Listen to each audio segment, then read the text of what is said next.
Please get ready for a dictation of a passage which was dictated on 6 December 2019 in the SSC Stenographer Grade D examination of 2018. 5 seconds.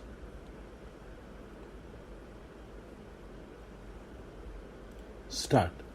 This is a distinct honor for the 1.3 billion people of India. I also convey my sincere thanks for the exceptionally warm welcome and gracious hospitality accorded to me and my delegation.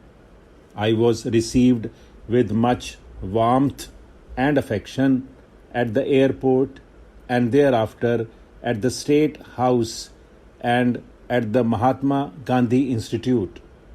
India-Mauritius relations are very special. We have ancestral and familial links going back in time and as much in the present.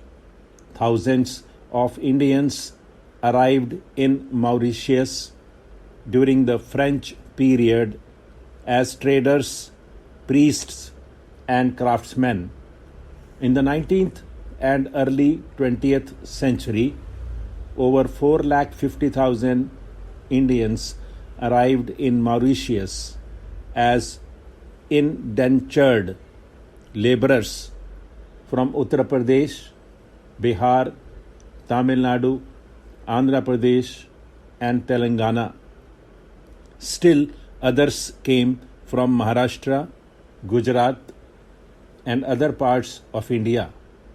They have contributed immensely to the spectacular economic growth and well-being of this country. They have each added their vibrancy and color to this beautiful rainbow nation, what many and most call a heaven on earth. They have also maintained their traditions and kept their culture alive for over 200 years in a far away land, away from their roots and away from India. Based on these secure foundations and on shared values of democracy and tolerance, our relations have grown and developed steadily over the years. Ladies and gentlemen, few events in a nation's history warrant great remembrance, tribute, and celebration than the commemoration of its independence. Today, my thoughts go back to 1947 when India won her freedom after a prolonged and valiant struggle. It was a day of fulfillment and a new beginning for us. Today, on the eve of the 12th of March, your Independence Day, I am overcome by the very same emotions, since it was our own people, our very own brothers and sisters who won freedom in Mauritius. Your independence movement and our own freedom struggle have inspired and drawn strength and vitality from each other. This was the day when Mahatma Gandhi embarked on his historic Salt March in 1930 to defy the colonial rule.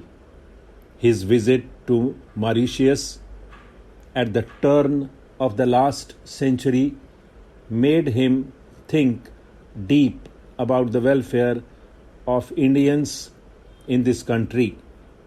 We feel very privileged to have stood by you when you needed us most.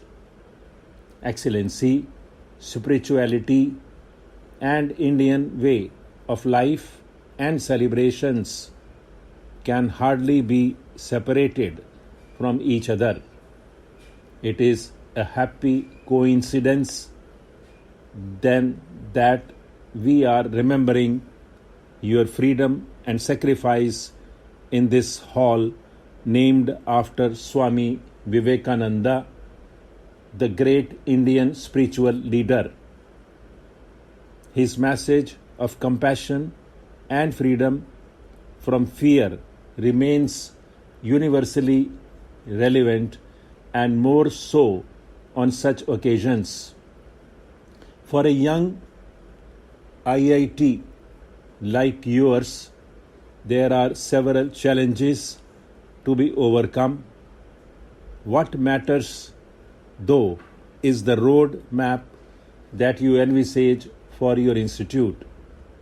You should inspire to be the best in all areas that matter, be it teaching, research, social impact, or having the best of infrastructure. This will not be an easy task, but it is not impossible either. Your institute has doubled its B.Tech intake over the past 2 years and has admitted 350 students into the program.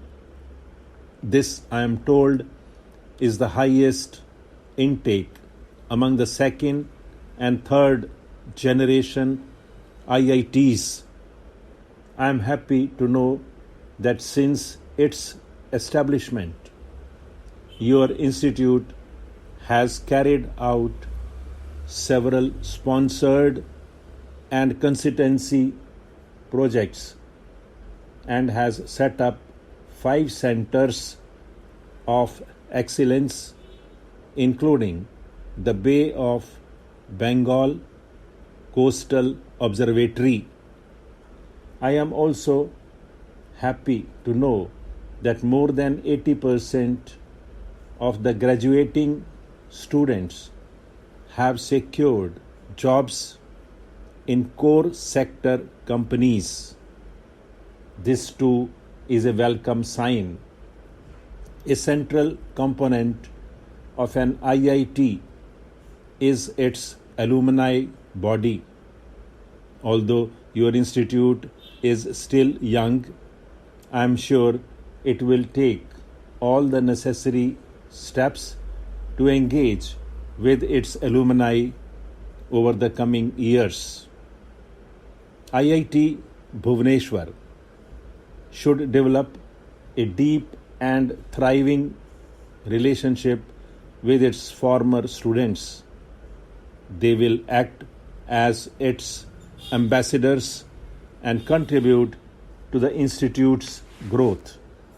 I also urge the graduating students to continue their association with their teachers and peers and fully participate in nurturing their alma mater.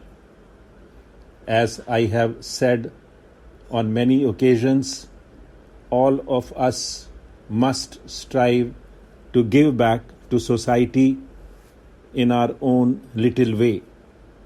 You, as IITians, are fortunate to have received world-class education. There is a moral obligation to pay back and to help those who are less privileged in whichever manner the individual prefers. Of course, it would be best if this process of paying back enriches education and scholarship at the grassroots of our society. The deliberations reassured me that IITs are taking steps to augment their capacities in order to further strengthen their position among the world's best institutes of science and technology. I also commend Government of India for extending its full support to the IITs in this regard. Stop.